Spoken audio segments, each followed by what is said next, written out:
Senhoras e senhores ouvintes do nosso Recôncavo Baiano, bom dia. Aqui estamos para o quadro Atualidades. Em alguns jornais de circulação nacional constam algumas matérias sobre o aumento das turbulências em aviões.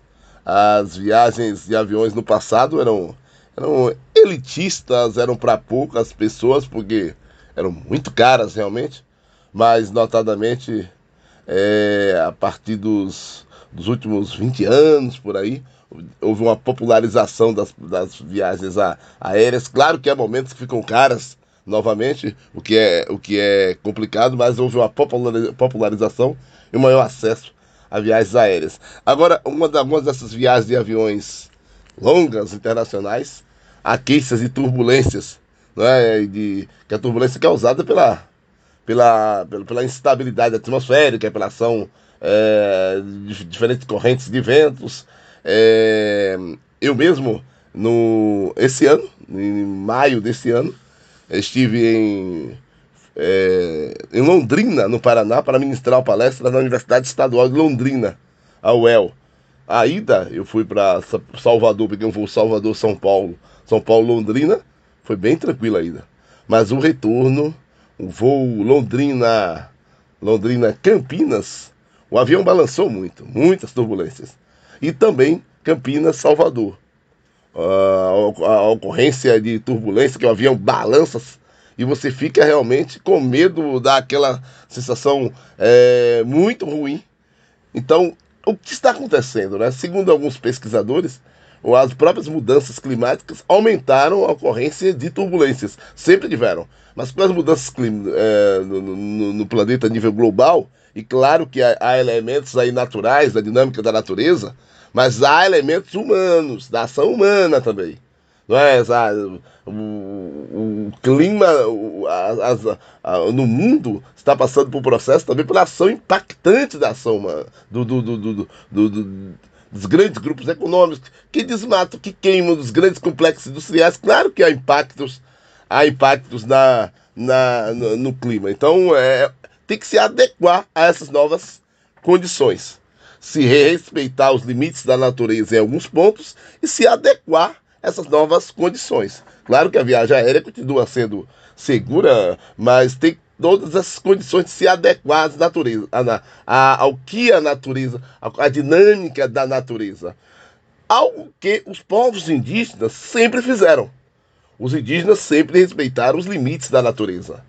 Você, de vez em quando, escuta as pessoas falarem que lá em Recife é a ocorrência de pessoas que são atacadas por tubarões. Só que esses tubarões, eles não atacam as pessoas na praia.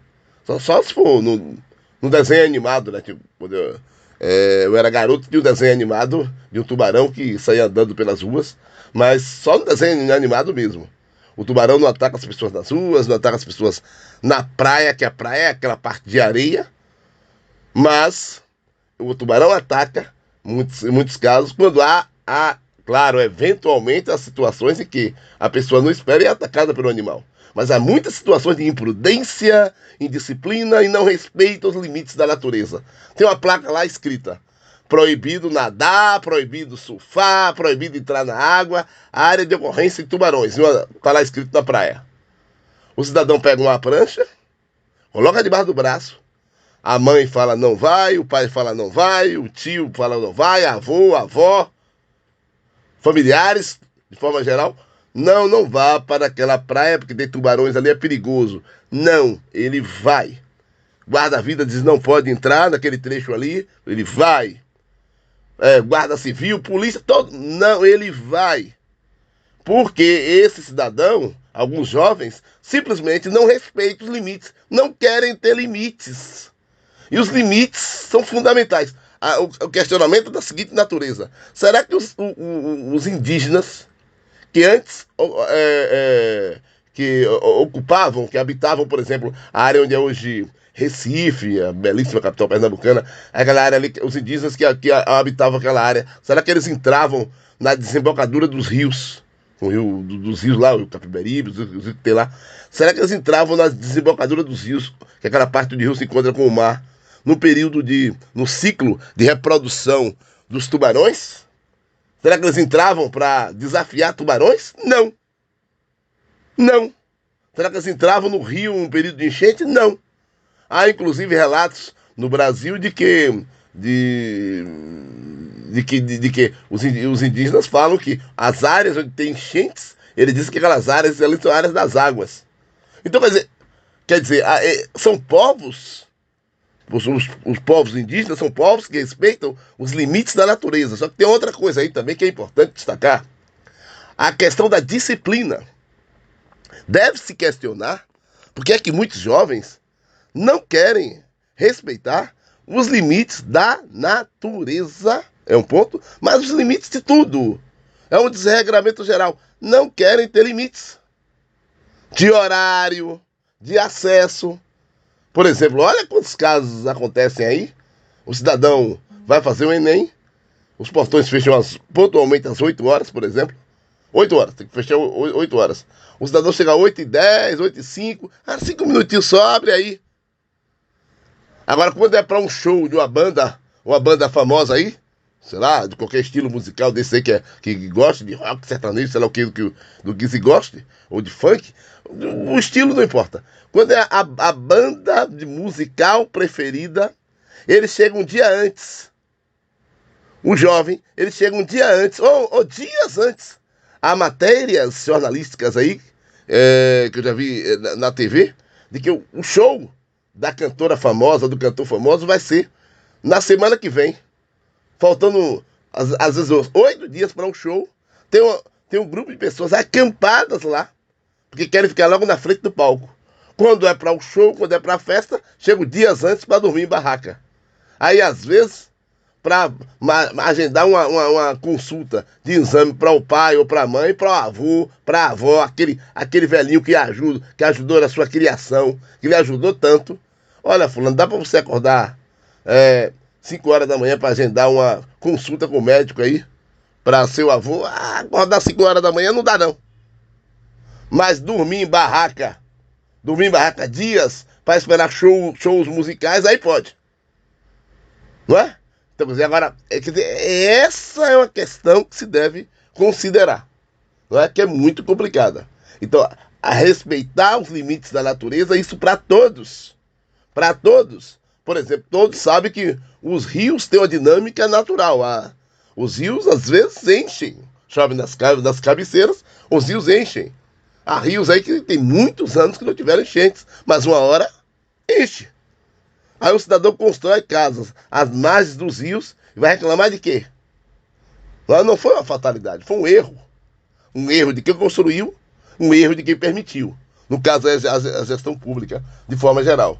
Então, no caso das mudanças climáticas, envolve adequações ao que a natureza impõe, mas, de um lado, revisitar os impactos que o homem causa no meio ambiente. Mas no caso do ponto de vista comportamental de alguns jovens, em relação à natureza, respeitar esses limites. Tem que ter esse cuidado, gente. Não é? Claro, há surfistas profissionais que eles surfam daquelas ondas gigantes, mas há amadores que tentam isso e que passam situações difíceis, ou então acontecem até fatalidades, porque também desafiaram os limites da natureza. É algo extremamente complicado esse tipo de atitude. Então é importante que se faça uma avaliação sobre essa questão da disciplina e dos limites em relação a tudo, a todas as questões, inclusive a natureza. O cidadão entra, a casa aí, por exemplo, um grupo de jovens, entra para fazer uma trilha em uma mata, não é? Não tem um guia, não tem orientação, não tem GPS, não tem nada. Fulano conhece. Aí se perde lá, aquele desespero, tem que acionar corpo de bombeiros, e os pais em casa desesperados, uma situação terrível, terrível, que não desejo para ninguém, você ficar sabendo onde é que seus filhos estão, por uma questão de você ter o básico, a orientação básica. Para você entrar, fazer uma trilha dessa aí, os guias, mapas, orientações de percurso, não é que são coisas importantes, o acesso, por exemplo, aos dados meteorológicos. Você às vezes não sabe se vai chover, por exemplo. Não vai entrar mata dentro, vai acampar, um grupo de jovens, acampar em uma cascata lá, numa área onde tem um riacho lá. Ah, é um riachinho bobo. É, mas é um riachinho bobo que, se chover nas cabeceiras desse riacho, você pode ter o que se chama de tromba d'água. Que é o quê? Aquela água que desce, que chega rapidamente, arrastando tudo, inclusive pessoas. Inclusive jovens irresponsáveis. Então é importante que muitos jovens se atentem para os limites da natureza e para as questões disciplinares. A disciplina é fundamental. Vários segmentos da filosofia oriental que destacam a disciplina, mas não precisa ir para o outro lado do mundo. Basta se atentar para os ensinamentos, os saberes e fazeres dos povos originários, dos povos indígenas, dos povos afrodiaspóricos, por exemplo, na África. Não é? Essa questão de como conviver com os limites da natureza e como conviver obedecendo esses limites, porque é fundamental para a vida que se viva em equilíbrio. Saúde e paz. Até a próxima.